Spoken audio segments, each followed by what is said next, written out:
नमस्कार दोस्तों, आप देख रहे हैं तेजस न्यूज। पूरा बिहार छपरा की घटना से शर्मसार है। छपरा की यह घटना है क्या, पहले आप इसे संक्षेप में जान लीजिए। छपरा में मांझी थाना में एक मुबारकपुर नामक गांव है और उस गांव में एक मुर्गी फार्म है और वह मुर्गी फार्म है वहां के मुखिया पति विजय यादव का। आज से 3 महीना पहले की बात है। उसी मुर्गी फार्म में विजय यादव के पिता की हत्या हो जाती है। हत्या हुई, बात खत्म हो गई। अपराधी पकड़ाए नहीं या जो पकड़े गए, जो भी हुआ, लोग इससे पूरी तरह वाकिफ नहीं हैं। लेकिन उस घटना के 3 महीने बाद उसी मुर्गी फार्म में 3 युवकों को लाठी डंडे से और हथौड़े से पीटकर बुरी तरह से पीटा जाता है, जिसकी वजह से एक लड़का का वहीं पे मौत हो जाता है और 2 लड़का हॉस्पिटल में जिंदगी और मौत के बीच जूझ रहा है। खबर तो यह भी है कि उसमें से भी एक लड़के की मौत हो गई है। अब बात वह उठती है कि यह जो 3 लड़का है, यह तीनों राजपूत है और जिस मुर्गी फार्म में इनके साथ बर्बरतापूर्वक पिटाई की गई, बल्कि कहिए कि एक तरह से इनको जान से मार दिया गया है, एक को तो वहीं मौत भी हो गई। ये तीनों लड़के हैं राजपूत जाति के। जब यह तीनों लड़कों के साथ यह घटना हुई तो उस घटना में किसी को भी गिरफ्तार नहीं किया गया। 1-2 लोगों की गिरफ्तारी हुई तो इनके परिजनों का, मृतक के परिजनों का कहना है कि मुखिया पति जो हैं विजय यादव, वही मर्डर करवाए हैं अपने गुर्गों के द्वारा, लेकिन उनकी गिरफ्तारी नहीं हुई है। इस बात का जब सोशल मीडिया में प्रचार होता है तो राजपूतों के अंदर एक बेचैनी होती है और उसी बेचैनी और आक्रोश के वजह से राजपूत समुदाय के कुछ युवकों का एक झुंड पहुंचता है और विजय यादव के घर पर तोड़फोड़, पत्थरबाजी और आगजनी करता है। जब माहौल पूरा गर्म हो जाता है, पुलिस के साथ भी ये पत्थरबाजी होता है, तब जाके पुलिस की नींद खुलती है और तब वहां के एसपी मांझी थाना के दरोगा को सस्पेंड करते हैं और तब 2-4 लोगों की गिरफ्तारी होती है। तब तक माहौल पूरी तरह से बिगड़ चुका होता है और आज के डेट में पूरा मुबारकपुर गांव पुलिस छावनी में बदल चुका है। वहां 2000 पुलिस कैंप कर रही है।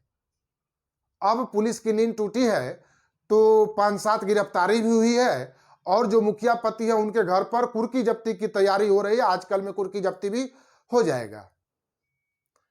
अब सवाल यह उठता है कि जब 3 राजपूत युवकों के साथ ऐसा हुआ, एक युवक की हत्या कर दी गई, तब जाके पूरा राजपूत समुदाय आक्रोश में आ गया। सोशल मीडिया पर, यूट्यूब पर जो भी राजपूत समुदाय के लोग हैं, सब चीख चिल्ला रहे हैं कि सजा मिलनी चाहिए, इंसाफ होना चाहिए। आपको याद होगा कि आज से कुछ ही दिन पहले कटिहार में कुछ यादवों की हत्या हुई। उस समय भी कुछ यादव समुदाय के लोग, कुछ यूट्यूबर, सोशल मीडिया पर चिल्लाने वाले यादव समुदाय के लोग उसी तरह से चिल्लाए कि यादवों की हत्या हो गई है तो भूमियारों के साथ यह कर देंगे, वह कर देंगे। मोहन ठाकुर भूमियार है और यादव का हत्या कैसे हो गया। जब यादव का हत्या होता है तो यादव के लड़के चिल्लाने लगते हैं, जब राजपूत की हत्या होती है तो राजपूत लड़के चिल्लाने लगते हैं। लेकिन कभी भी ऐसा नहीं होता है कि किसी हत्या के बाद सारे समुदाय के लड़के चिल्लाएं और सोशल मीडिया पर, फेसबुक पर, यूट्यूब पर इसी तरह से चिल्लाकर शोर मचाए कि इस राज्य में हत्या क्यों हो रही है और इस हत्या के जिम्मेदार को, इस हत्या के दोषी को सजा मिलने में देरी क्यों होती है। हमारा पुलिसिया तंत्र इतना नाकाबिल क्यों है। कहीं तो पुलिस इन गुनहगारों से मिलकर उसे छोड़ देती है तो कहीं पुलिस इसमें ज्यादा दिलचस्पी ही नहीं लेती है, क्योंकि इसमें उसको पैसे का कमाई नहीं दिखता है। जिसके घर से हत्या हो जाता है वो घर वाले अगर पैसा नहीं देते हैं तो भी पुलिस काम नहीं करती है और कहीं जो गुनहगार होते हैं वो पुलिस को पैसा दे देते हैं तो पुलिस असली गुनहगार को न पकड़ती है और 1-2 छोटे मोटे अपराधी को पकड़कर खाना पूर्ति कर देती है। इसके वजह से भी ऐसा होता है। लेकिन दुर्भाग्य की बात यह है कि जब भी कोई हत्या होती है तो सारे समुदाय के लोग, राजपूत, यादव, भूमिया, ब्राह्मण या जो भी हैं, नीची जाति ऊंची जाति के लोग, सब एक साथ मिलकर आवाज उठाते, सरकार से यह सवाल करते कि भाई ऐसा क्यों है, राज्य में इतनी हत्याएं क्यों हो रही है। लेकिन नहीं, ऐसा होता नहीं है। राजपूत की हत्या पर राजपूत जाति के लोग चिल्लाते हैं, यादव की हत्या पर यादव जाति के लोग चिल्लाते हैं, जबकि इस हत्या इस बिहार में सभी जातियों का हो रहा है। अरे अब तो यह हो गया है कि पहले हत्या सुनसान जगह पर रात के अंधेरे में होता था। अब तो आप देखें कि पटना में जो एक फुलवारी शरीफ में एक प्रॉपर्टी डीलर मंटू शर्मा की हत्या हुई, तो उनके घर में घुसकर उनको मारा गया। उनके और उनके पिताजी की हत्या की गई घर में घुसकर। अब तो घर में घुसकर हत्या होती है। अभी आपको बेगूसराय में सोना दुकानदार के साथ लूट हुआ और उस दुकानदार को गोली मार दिया गया। गोपालगंज में सोना दुकानदार को ज्वेलर के यहाँ लूट हुआ और वहां के दुकानदार को बाप बेटा दोनों को गोली मार दिया गया। हाजीपुर में ज्वेलर को गोली मारा गया। पटना में सोना दुकानदार को लूट के साथ गोली मारा गया। तो हत्या किसकी नहीं हो रही है? मंटू शर्मा भूमियार थे। जितने ज्वेलर हैं उनकी अलग अलग जाति है, कोई गुप्ता है तो कोई सोनार है। वहां मोहन ठाकुर के द्वारा कहा गया कि यादवों की हत्या हुई है, छपरा में राजपूतों की हत्या हुई है। तो इस हत्या कोई भी ऐसा जात नहीं है जिसकी हत्या नहीं हो रही है बिहार में, और नृशंस हत्या हो रही है। कूच कूच कर मार दिया जाता है, गोली मारा जाता है। लेकिन सवाल यह उठता है कि इन अपराधियों के मन में बिल्कुल भय क्यों नहीं है? ऐसा आखिर क्यों है कि इस राज्य में न अपराधियों के अंदर पुलिस का भय है, न कानून का भय है, न कोर्ट और अदालत का भय है? इसके पीछे पुलिसिया तंत्र की विफलता है, न्यायालय की विफलता है। अदालत में किसी को इंसाफ मिलने में बरसों बरस बीत जाते हैं। 10 साल 20 साल बीत जाना तो हमारे जुडिशियल सिस्टम में एक साधारण सी बात है। यहां तो कोई अपराधी, कोई मर्डर का आरोपी क्यों ना हो, जब तक उसको बेल नहीं मिला है तभी तक वह जेल में है। जैसे ही बेल मिल जाता है उसके बाद तो 10 साल 20 साल 25 साल केस चलता है, तब तक वो मौत से घूमते रहता है। इसके वजह से भी यहां अपराधी के मन में भय नहीं है। पुलिस प्रशासन बिल्कुल निकम्मा है। पुलिस का काम है सीधे साधे साधारण लोगों को, गरीब लोगों को, 2 लाख 5 लाख के लेन देन में जो विवाद होता है आम आदमी के बीच, व्यापारियों के बीच, उनको पुलिस तुरंत पकड़ लाती है। लेकिन जो हार्डकोर क्रिमिनल है, जो आदतन अपराधी है, जो नृशंस हत्या करता है, जो बलात्कारी है, जो दिन दहाड़े गोली मारता है, उसको पकड़ने में पुलिस काफी देर करती है।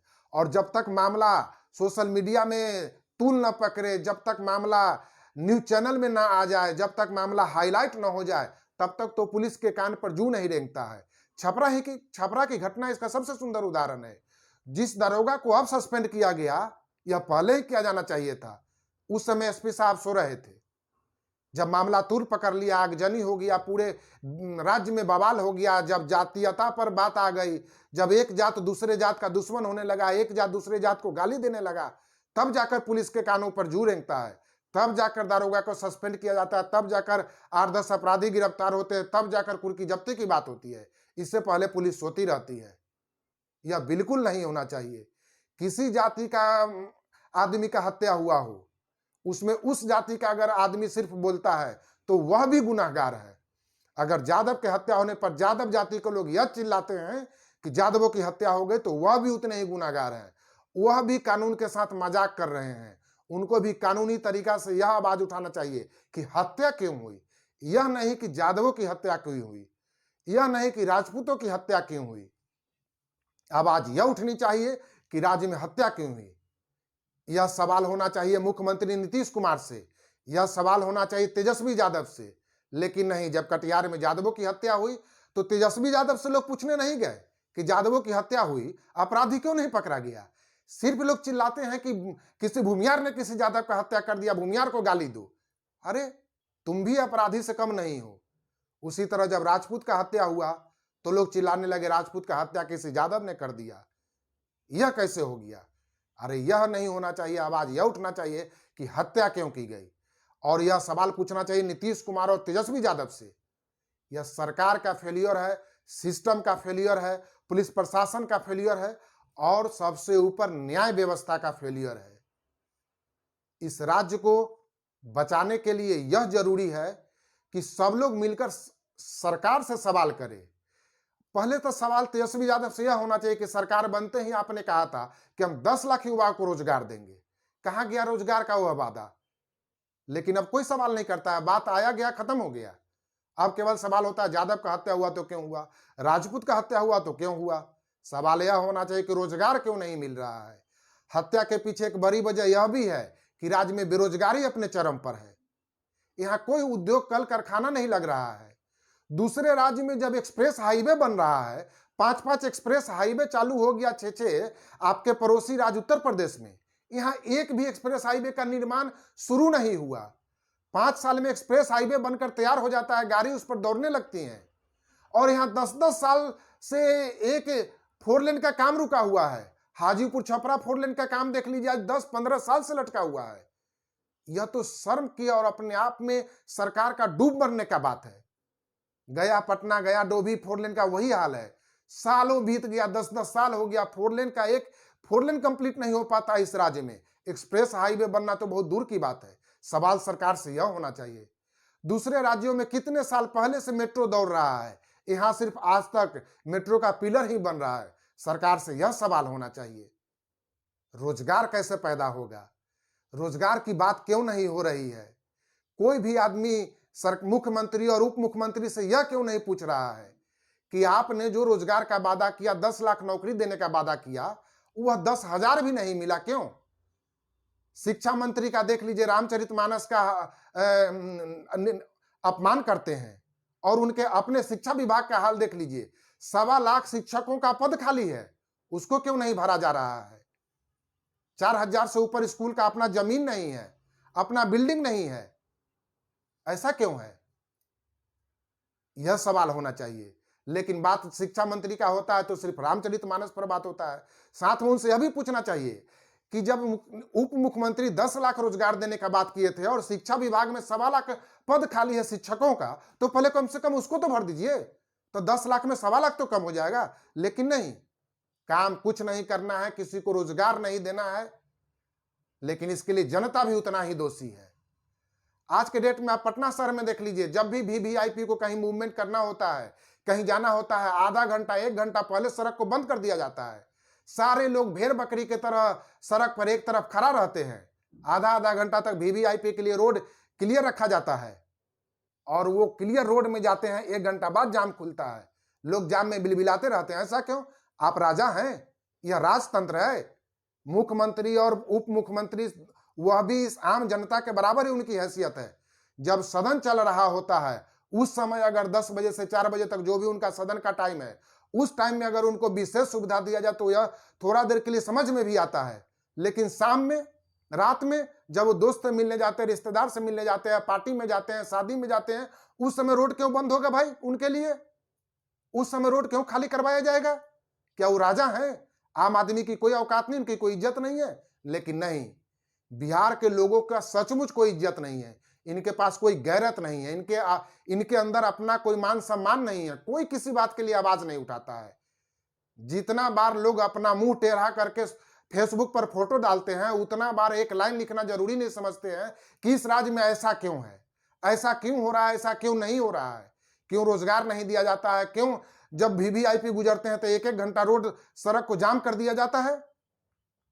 जब तक वो इस जाम से नहीं गुजरेंगे, तब तक वो इस जाम को निजात दिलाने के बारे में क्यों सोचेंगे? उनको तो रोड खाली मिलता है, क्यों इस जाम से छुटकारा दिलाने के बारे में सोचेंगे?